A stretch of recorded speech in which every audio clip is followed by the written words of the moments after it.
Et si on partait du principe que le bonheur, ça n'a absolument rien à voir avec le fait de se sentir bien? Ah, c'est une entrée en matière qui bouscule un peu ça. Bah oui, imaginons un instant que l'atteinte du bonheur, ce soit en réalité une compétence super technique. Genre quelque chose qui ressemble vraiment à la maîtrise de la maçonnerie ou à l'art de jouer d'un instrument de musique. C'est pas inné, quoi. Exactement, c'est pas une émotion qui nous tombe dessus par magie un beau matin, mais vraiment une discipline qu'on forge, qu'on travaille. Et en fait, cette perspective, elle renverse complètement notre vision moderne des choses. Parce qu'aujourd'hui, on a vraiment tendance à voir le bonheur comme un état un peu passif, tu vois, une sorte de grâce, ou juste la chance d'avoir les bonnes circonstances alignées. Ouais, le fameux j'ai de la chance, je suis heureux. Voilà. Alors que l'idée que ce soit une technique, une vraie pratique quotidienne, ça change absolument tout. Et c'est justement la mission de notre exploration en profondeur aujourd'hui. On va décortiquer ce qui est sans doute le manuel pratique de l'excellence humaine le plus influent jamais écrit. L'éthique à Nicomaque. C'est ça, exact. Et pour nous guider là-dedans, on s'appuie sur l'introduction hyper éclairante du philosophe Alfredo Gomez-Müller. Le but, attention, c'est pas de faire un cours d'histoire poussiéreux pour les personnes qui nous écoutent. Ah non, surtout pas. C'est vraiment de comprendre la mécanique, la méthode concrète qu'Aristote nous propose pour tout simplement réussir sa vie. Et ce qui est fascinant ici, dès les premières pages de l'analyse de Gomez-Müller, c'est qu'on capte tout de suite qu'Aristote ne voit pas du tout l'éthique comme un catalogue de contraintes. Genre les trucs à ne pas faire. Exactement. C'est pas une liste d'interdictions morales ou un petit tribunal dans notre tête. En fait, l'éthique chez lui, c'est littéralement la science de la vie réussie. Ah ouais, une vraie science. Ouais, c'est complètement lié à l'action, à la politique et à la recherche super active de notre propre épanouissement. C'est une démarche d'excellence, pas du tout de restriction. Mais du coup, pour bien saisir à quel point c'est radical comme approche, il faut un peu planter le décor. Parce qu'Aristote, il lance pas cette méthode dans le vide, tu vois. Non, clairement pas. Il écrit ça dans un véritable ring de boxe intellectuel, avec des adversaires assez costauds.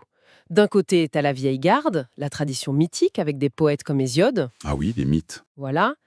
Le mythe, ça explique le monde par des récits complètement fermés. Pourquoi les dieux sont immortels si mangeons? Parce qu'ils boivent du nectar et mangent de l'ambroisie. Et fin de la discussion. C'est le problème fondamental du mythe pour Aristote, en fait. C'est complètement inaccessible à la raison. C'est un discours de pouvoir, souvent monopolisé par des prêtres ou des poètes dits inspirés, et ça n'admet absolument aucune contradiction. T'as pas le droit de remettre en question. C'est ça. T'as aucun espace pour vérifier par toi-même. Et face à ça, Aristote pose une exigence absolue, la démonstration. Il veut qu'on utilise le logos, donc la raison, mais une raison qui se partage par la parole, dans un espace commun où on peut vraiment débattre des arguments. En fait, c'est un peu comme s'il inventait le concept de logiciel open source, mais pour la pensée humaine. Ah, j'aime beaucoup cette image, ouais. Le mythe, c'est un code source fermé et complètement crypté. Faut juste faire confiance aux développeurs divins et croiser les doigts. Ouais, tu cliques et t'espères que ça marche. Exactement. Alors que le logos, au contraire, c'est un code basé sur une logique universelle. N'importe qui, s'il fait l'effort d'apprendre un peu la syntaxe, il peut ouvrir le capot, vérifier les calculs, corriger les bugs et améliorer le tout. C'est une super métaphore. Mais le mythe, c'était pas son seul adversaire. Il y avait aussi les influenceurs de l'époque, en fait, les sophistes. Oh là là, les sophistes. C'était un défi peut-être encore plus grand que la mythologie pour lui. C'était ces maîtres de la rhétorique qui enseignaient l'art de persuader aux jeunes riches d'Athènes. Et ils vendaient ça très cher, apparemment. Hyper cher, ils vendaient des techniques pour gagner n'importe quel débat public, sans aucune considération pour la vérité ou la justice de la cause. En gros, le langage n'était plus un outil pour découvrir la vérité, mais juste une arme pour prendre le pouvoir politique.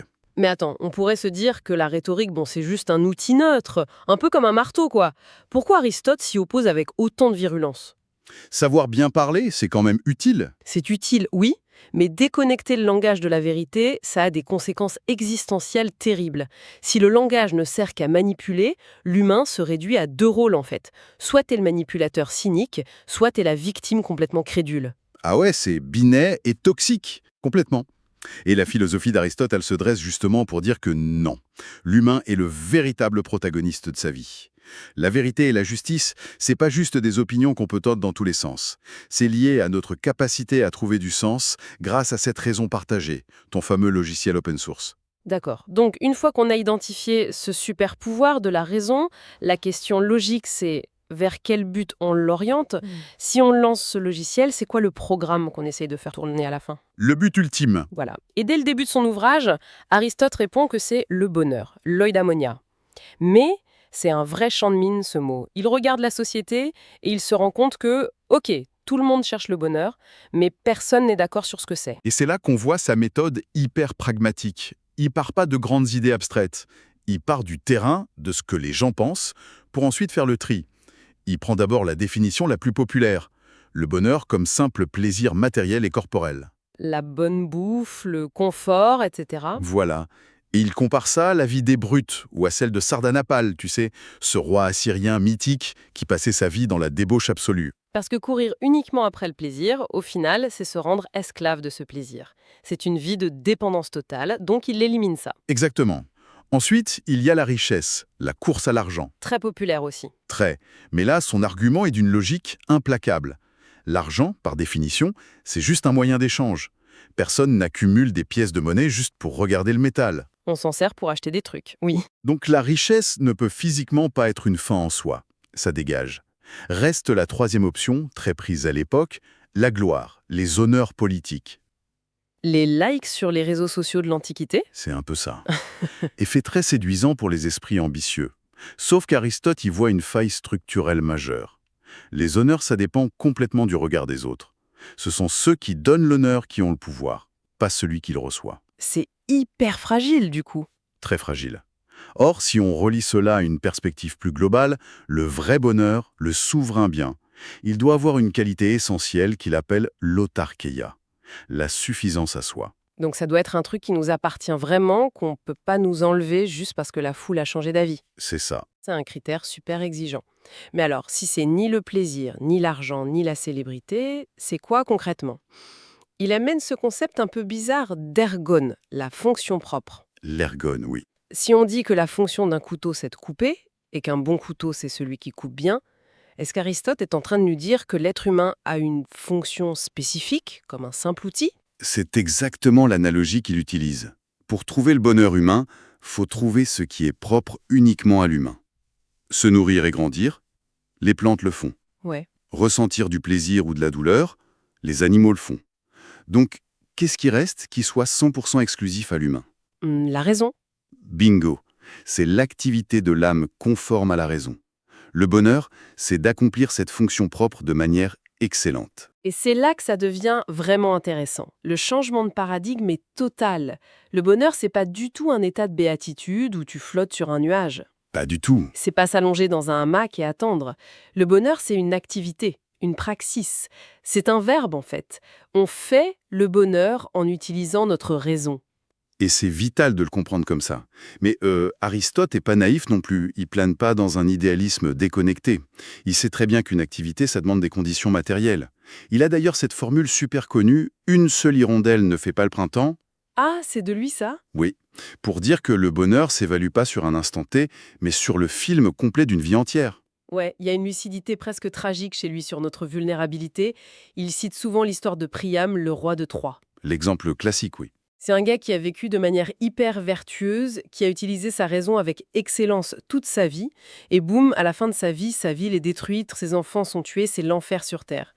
Aristote refuse catégoriquement de dire qu'un homme qui subit ça est heureux, même s'il est vertueux. Bah oui, parce que la vertu, c'est le moteur, c'est indispensable, mais on reste des êtres physiques, sociaux, soumis au hasard. On a besoin de biens extérieurs, des amis, la santé, de l'argent.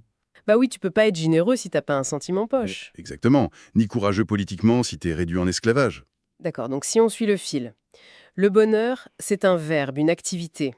Et si c'est un verbe, ça veut dire qu'on peut le faire de manière nulle ou de manière excellente. Et cette excellence, c'est ce qu'il appelle la vertu. Tout à fait. Ce qui nous amène à la grosse question pratique, comment on chope cette excellence?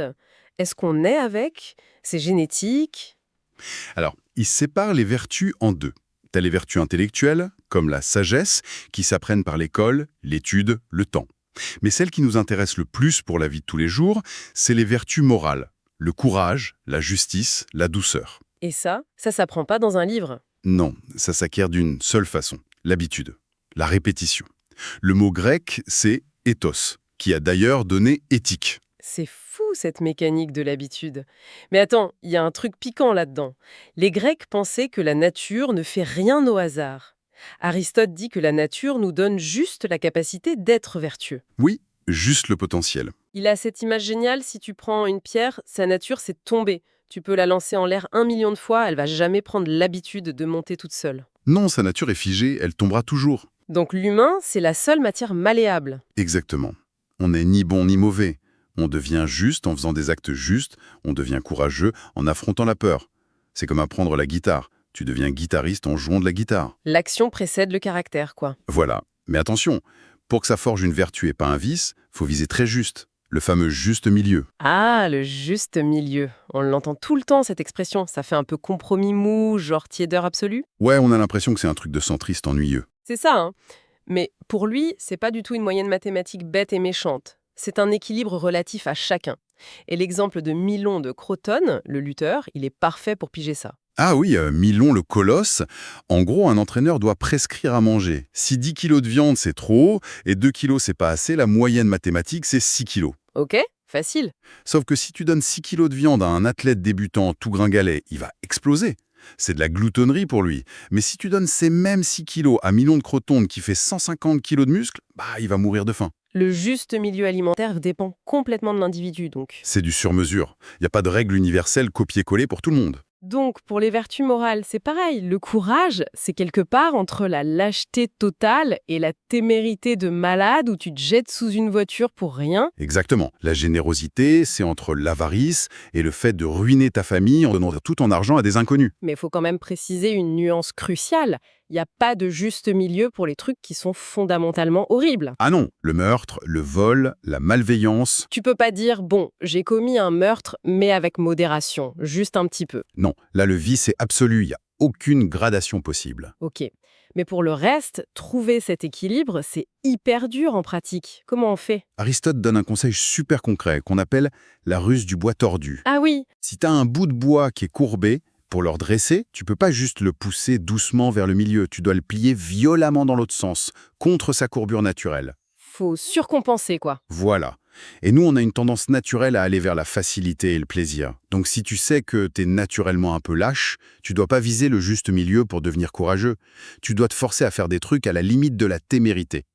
Et avec cette surcompensation, tu vas finir par te relâcher pile au point d'équilibre. Mais ça demande une conscience de soi de malade, hein. Faut vraiment analyser la courbure de son propre bois sans se mentir. C'est un gros travail. Et plier le bois dans l'autre sens, c'est un effort colossal. Ça se fait pas par hasard.